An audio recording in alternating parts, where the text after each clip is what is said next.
Bonjour à toutes et à tous et bienvenue dans cette première interview de la causerie. Aujourd'hui, nous accueillons Mew qui va répondre à nos questions avec Elliot. Mew est coach mental, il a été coach de l'équipe BDS sur Rocket League. Il est champion du monde et il a terminé à la deuxième place des championnats du monde de la dernière édition. Je vous laisse avec l'interview. Comment est-ce que ta passion pour les jeux vidéo t'est venue? C'est venu assez tôt dans mon enfance. Je suis dans une famille de gens qui jouent beaucoup. Même encore aujourd'hui, mes parents qui approchent de la soixantaine, jouent encore aux jeux vidéo d'eux-mêmes et tout. Donc, c'était une famille, on va dire, où il y avait beaucoup de consoles, beaucoup de PC. Donc j'ai pu toucher ça rapidement. C'est devenu un loisir, tu vois, assez commun dans ma famille très tôt et ça m'a jamais vraiment lâché. Ça a toujours été plus ou moins ce qui rythmait, mes activités, tu vois? Au-delà de mes activités sportives quand j'étais plus jeune et tout, ça a toujours été un passe-temps que j'ai fait quotidiennement, tu vois? Depuis que j'ai genre, je sais pas 4 5 ans, un truc comme ça Ok. et je trouvais que c'était un média qui permettait de faire voyager beaucoup, tu vois? D'évacuer beaucoup de choses, de penser à autre chose, de même genre, stimuler certains trucs, tu vois? Niveau curiosité et cetera et voilà, j'ai jamais vraiment lâché depuis. Ok. Et est-ce que coach mental, tout ça, est-ce que c'est quelque chose qui t'est venu tôt? Tu savais, tu avais une idée claire de ce que tu voulais faire? Ou c'est quelque chose qui t'est venu un peu tard et du coup, comment ça t'est venu? En fait, j'ai été passionné genre de l'humanité en général, si je peux dire ça comme ça, tu vois? Ouais, Genre je trouve, l'être humain fascinant et en fait, pareil, j'ai été très tôt dans la psychologie. Enfin, j'en ai entendu parler très jeune, tu vois? Malgré le fait que c'est un truc, qu'on t'enseigne pas vraiment à l'école et tout et du coup, j'ai commencé à lire des livres, sur la psycho, genre quand j'avais, je sais pas, un truc comme 14 15 ans et ça a toujours été un truc qui, pareil, m'a accroché tout de suite, tu vois? Et en fait, je continuais du coup cette passion du jeu vidéo et à côté de ça, j'ai cette passion pour la psychologie qui se développait et en fait, du coup, je jouais beaucoup et je me renseignais sur les études, tous les trucs comme ça et donc en fait, je me suis dit, tu vois, quand il fallait le temps de trouver une voie, on va dire, quand on te met beaucoup la pression au ouais, lycée et ouais. tout, le plan, c'était vraiment, de faire un truc qui se rapproche dans ces 2 domaines-là, tu vois? Je Mhm. voulais toucher de la psychologie et toucher des jeux vidéo si c'était possible et du coup, coach, c'était la voie la plus probable pour ça. C'est pas la voie que j'ai choisie en premier, ceci dit. À la base, je voulais être criminologue, c'était, on va dire, mon choix premier. OK. Mais en fait, au final, j'ai eu on va dire un niveau assez haut sur les jeux très vite, dans les classements, solo queue, tous les trucs comme ça. Mhm. Et du coup, j'ai pu voir le monde pro, pardon, de l'intérieur. Et c'est en rencontrant du coup des gens de ce niveau-là, où en fait j'ai commencé à les coacher, j'ai commencé à discuter avec eux, à justement leur enseigner, 2-3 trucs par rapport à de la psycho, tu vois? Et en fait, c'est là où je me suis rendu compte assez naturellement que tout me paraissait, enfin, tu vois, c'est comme une révélation un petit peu, on Ouais, va dire, quoi. ouais, ouais, carrément. Et depuis ça, pareil, ça m'a jamais lâché et ça, c'est arrivé vers genre, 19 ans, un truc comme ça. Mhm. Ok. OK. Moi, j'avais une question. On sait que c'est parfois un peu compliqué pour les gens de notre âge de se lancer dans le monde de l'e-sport parce que c'est encore un peu incompris par, bah, nos parents en général.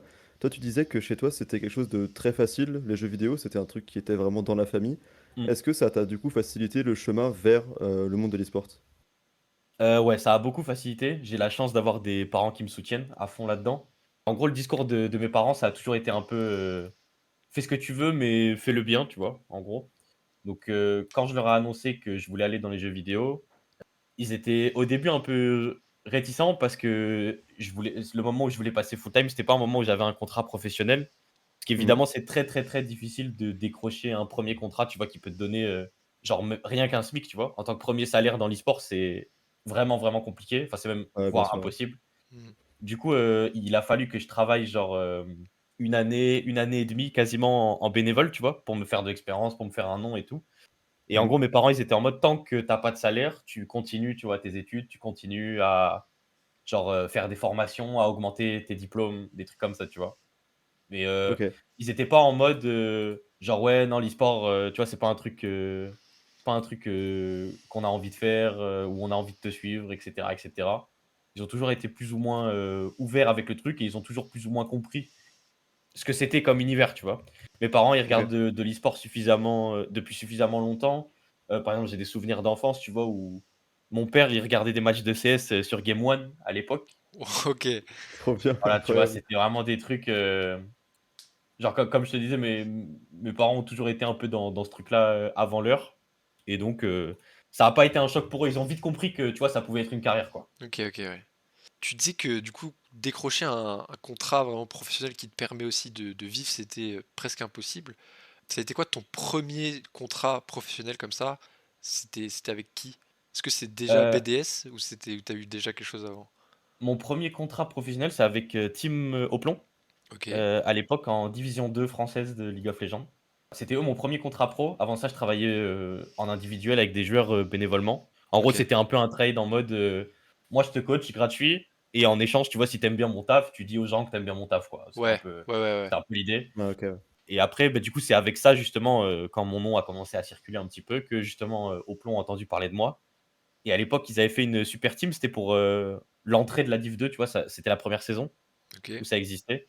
Et Hoplon avait fait un peu une super team et ils étaient en mode, «On aimerait bien que tu nous accompagnes et tout et cetera». Et du coup, j'avais un contrat pro, avec eux et après, j'ai rejoint BDS par la suite et tout, mais voilà, c'était avec Team Hoplon, mon premier ok. contrat. En quoi il consiste exactement ton métier de coach? En fait, c'est assez différent sur, je pense, sur League of Legends et sur Rocket League. C'est des manières différentes de coacher, je pense. Surtout Ouais. si, bon là, je crois avoir compris que tu partais plutôt sur League of Legends dans, dans les mois à venir. Mais comment Yes. justement, plutôt sur un côté mental justement, en quoi ça consiste? Est-ce que tu as des petits exemples et comment tu vas t'adapter? Qu'est-ce que tu vas changer en fait entre Rocket League et League of Legends? Alors, Rocket League, c'est un jeu où la stratégie, a une place qui est mineure, on va dire. C'est-à-dire que dans Rocket League, c'est un jeu qui va très, très vite, avec beaucoup d'instinct et cetera et cetera. Donc les situations, arrêtées, tu vois, il y en a pas énormément. Il y a les kick-offs, donc les engagements, où là, tu peux faire vraiment de la stratégie, planifier chaque mouvement parce que, bah, c'est des respawns au même endroit, c'est toujours avec le même nombre de boosts et cetera et cetera. Mhm. Sur League of Legends, c'est tout autre. Les joueurs ont déjà énormément d'informations à retenir. Tu vois, que ce soit sur les patterns de draft, les plans de jeu in-game, les prios, le passing du jungler. Il y a beaucoup de choses Mmh. à retenir juste niveau stratégie. Et du coup, le mental a une part qui est quand même très importante, mais où tu peux pas te permettre de trop flood, si le terme est bon, l'esprit des gens, tu vois. Ok, Mmh. Donc en Ouais. fait, Rocket League, c'était vraiment le truc où je m'occupe quasiment que de ça, et on s'occupe des kick-offs, et on s'occupe des trucs comme ça. Mais globalement, c'est de la gestion du stress, c'est de la gestion des émotions, confiance en soi, de la motivation, la gestion de conflits. Parfois, tu vas faire vivre un groupe ensemble, toutes les choses du genre. Alors que sur League of Legends, tu vas plus ou moins te fier aux demandes de ton groupe de coaching en général. Par exemple, je vous dis une bêtise, mais si je sens que dans un jour de match, tu vois, je vais parler avec un joueur et je vais repérer des signes de défaillance de confiance en soi sur la journée à cause de résultats récents mauvais ou de trucs du genre. Je vais par exemple dire au head coach, bah, tu vois, peut-être qu'il faut le mettre sur un pic de confort, lui aujourd'hui.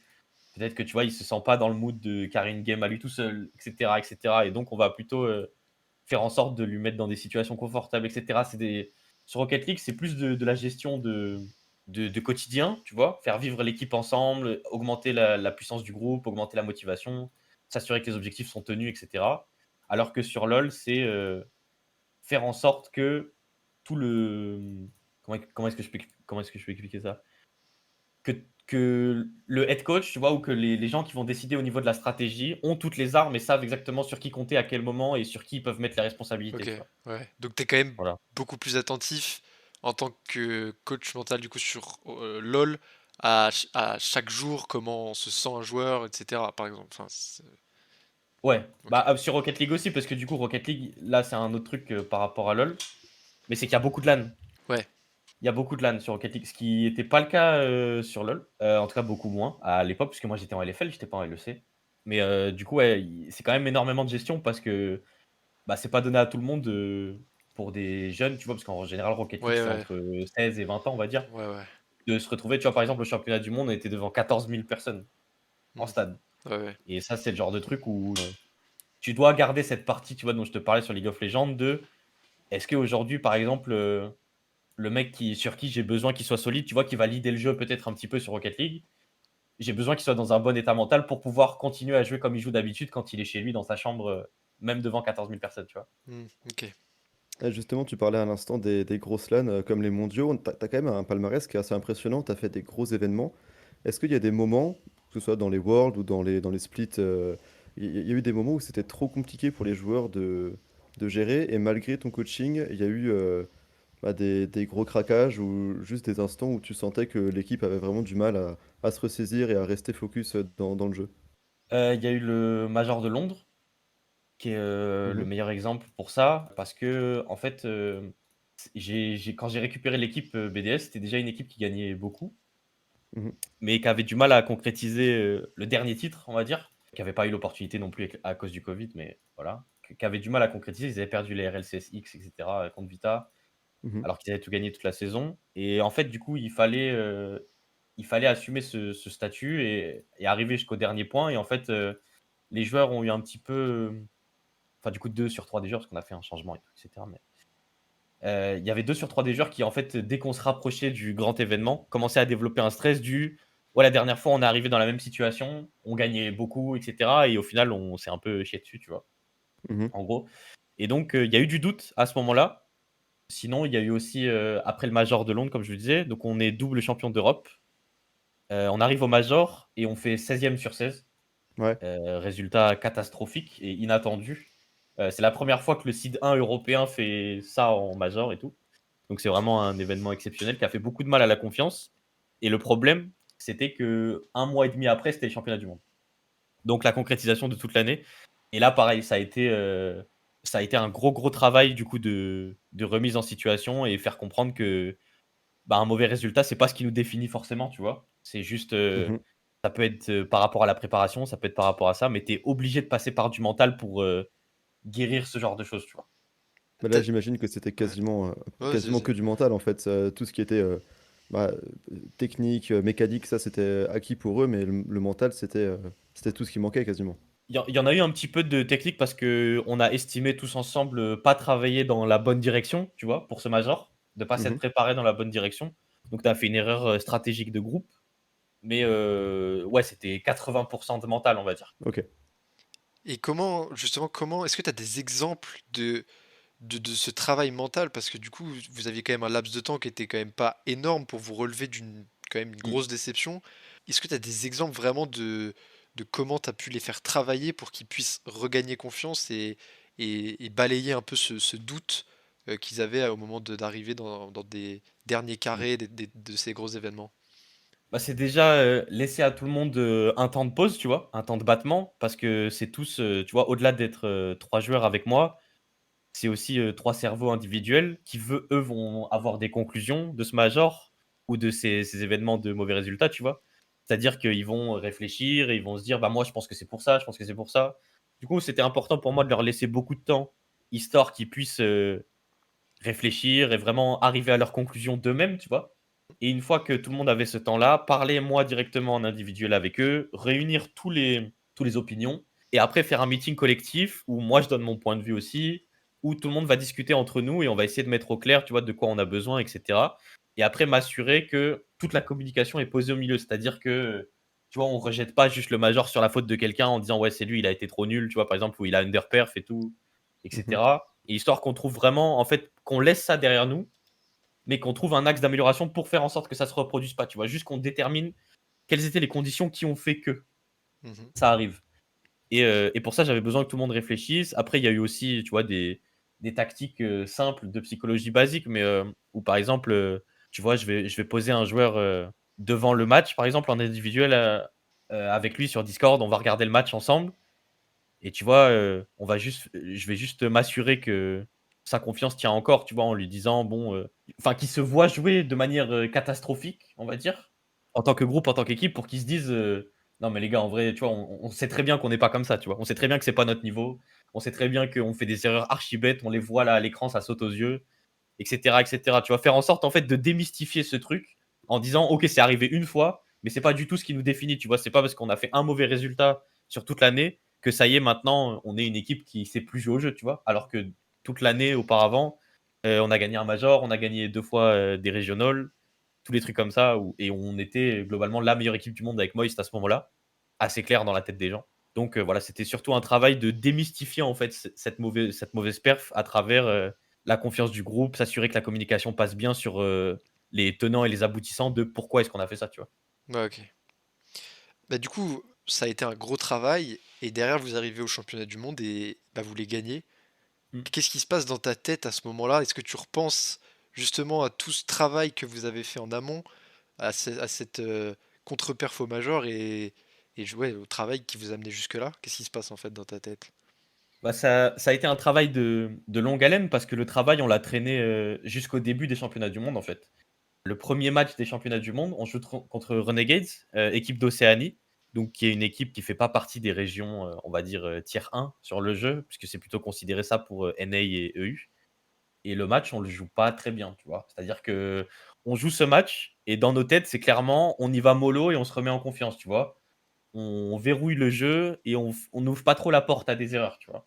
Donc ce match, on a eu besoin d'encore un match au championnat du monde pour se remettre en confiance totalement à 100, parce que quand même, au-delà du travail théorique, il faut aussi un peu de pratique, tu vois? Et en fait, le problème de la pratique, c'est que, bah, les derniers matchs en LAN qu'on avait joués, on avait perdu justement contre des équipes d'Océanie et des équipes d'Amérique du Sud. On avait besoin de rejouer contre une de ces équipes-là, pas forcément celle qui nous avait éliminés, mais une de cette région-là pour se dire: «OK, les gars, on avait bien raison. Effectivement, on n'est pas juste devenu moins fort au jeu et ces équipes-là, on peut les gagner sans trop de problèmes», tu vois? En fait, on termine le match, on gagne 4-1, si ma mémoire est bonne, contre Renegades et en fait, on sait très bien que le match, on l'a joué à genre 50, tu vois? Mais on Mmh, gagne 4-1. Du mmh. coup, on est en mode, bah, si on joue comme on doit jouer, c'est bon quoi, on est à notre niveau, tu vois? Et du coup, ce travail de confiance, il a été carrément jusqu'au début des championnats du monde et ça a été, ouais, le travail, je pense, le plus éprouvant de toute ma carrière jusque-là, de recover ce truc-là. Ouais, ouais. Et bah, d'ailleurs, pendant ces championnats du monde, vous jouez des quarts de finale contre la K-Corp. Si je dis pas de bêtises, vous allez Ouais. en Game 7. Est-ce que avant cette Game 7, dans ta tête, il y a un petit doute? Est-ce que tu te dis, là, c'est le moment où on va voir si tout le travail qu'on a fait depuis le début, il va vraiment porter ses fruits? Parce qu'une Game 7, c'est jamais Ouais. facile à faire, quoi. En fait, K-Corp, c'était nos scrim partners à l'époque. C'était l'équipe qu'on jouait le plus, en entraînement et tout et on savait que c'était une très, très, très, très bonne équipe et que, son classement, tu vois, par rapport au championnat du monde était mauvais parce qu'ils avaient fait un mauvais début d'année et tout, mais qu'à la fin de l'année, ils étaient quand même très, très forts. Donc en gros, c'était pas un concurrent à prendre, à la légère du tout Ouais. et en fait, on savait un petit peu parce qu'eux nous connaissaient par cœur et nous, on les connaissait par cœur dû au fait qu'on s'entraînait tout le temps ensemble et on savait que ça allait être probablement le match le plus dur de No World. C'était ce qu'on s'était dit dès le Mmh. début et du coup, en fait, à ce moment-là, quand on arrive en game set, tu plus trop de place au doute, tu vois? C'est juste, est-ce que tu t'es suffisamment préparé, oui ou non, tu vois? Tu plus le temps de te poser la question, c'est juste, c'est là, c'est maintenant, c'est ton BO7, c'est ta game set et tu plus le temps de te poser des questions, tu vois? C'est juste applique ce que tu as travaillé toute l'année, applique, tout ce qu'on a travaillé là pendant les mois derniers et si ça suffit pas, ça suffit pas, on apprendra et on fera mieux l'année prochaine, tu vois? Mais c'était un peu le plan où j'ai une phrase, dans le time-out justement, enfin pas le time-out, mais le temps mort, avant la game set, où juste je dis, «Faites la game de Rocket League que vous allez pas regretter». C'est une phrase qui a été utilisée dans le documentaire que BDS a fait justement sur ce truc, mais c'était vraiment le plan, tu vois? C'était je voulais que qu'on gagne ou qu'on perde, les gens sortent de ce match en se disant: «J'ai tout donné, Ouais, ça a pas suffi, tant pis», tu vois? aucun Mais je regret. voulais c'est ça, genre. C'est vraiment, je voulais qu'on cette game-là, on la fasse sans rien regretter, surtout qu'on perd les 2 games d'avant, tu vois? Parce qu'on gagne 4-1, Mmh. Ouais, 3-1 pardon dans 3-1, le ouais, ouais, BO c'est ça.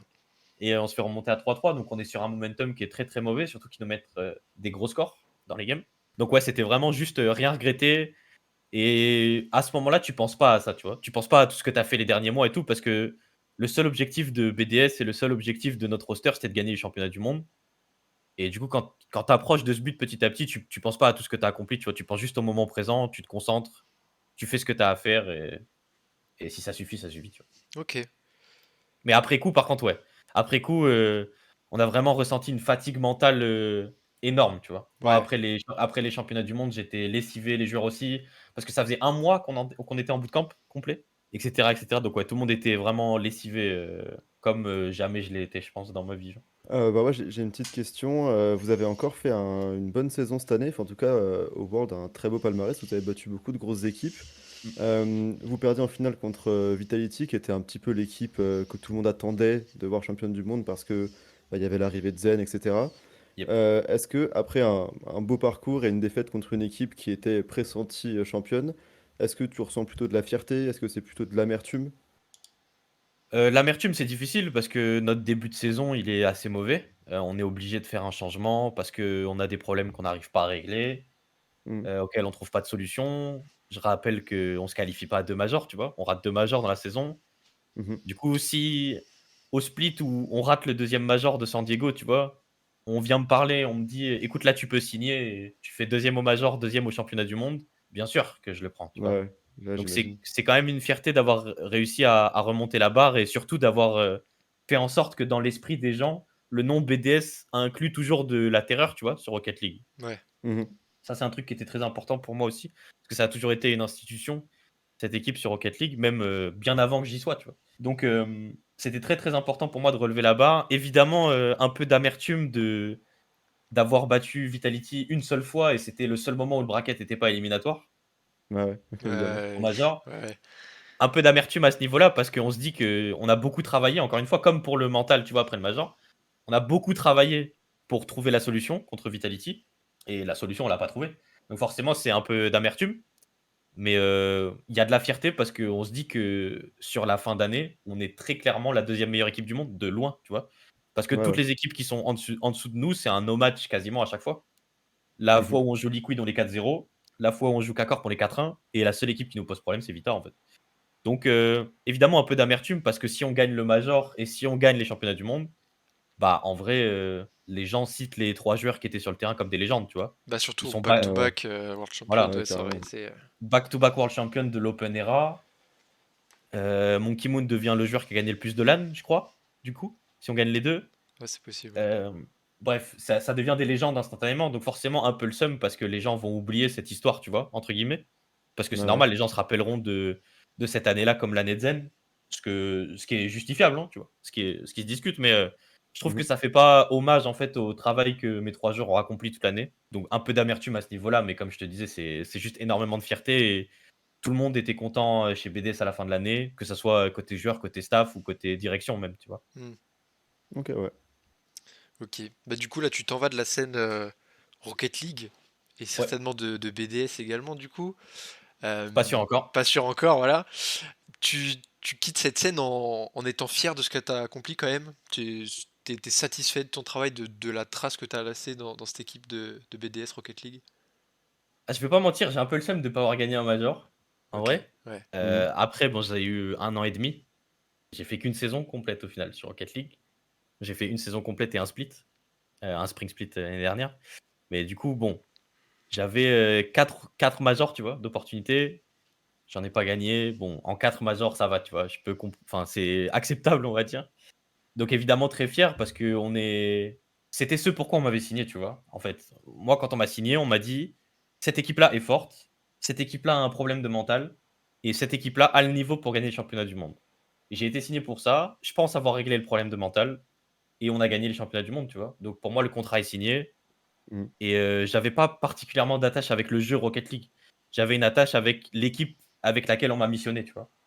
Ouais. OK. Et et à la fin de cette année, tout le monde était d'accord pour dire que en gros, c'était mieux pour tout le monde si on se séparait, tu vois? Parce que, on avait fait ce qu'on avait à faire ensemble, tu vois? Ouais. En tout cas, c'était le constat de tout le monde, même au niveau de BDS, tu vois? Mmh. Donc, évidemment, fier, on va dire, parce qu'encore une fois, tu vois, à partir du moment où job is done, pour moi, je suis fier, tu vois? Du truc, mais ouais, petit remords de pas avoir gagné de major, parce que c'était possible. Ouais, OK. OK. C'est quoi maintenant le prochain gros objectif pour toi?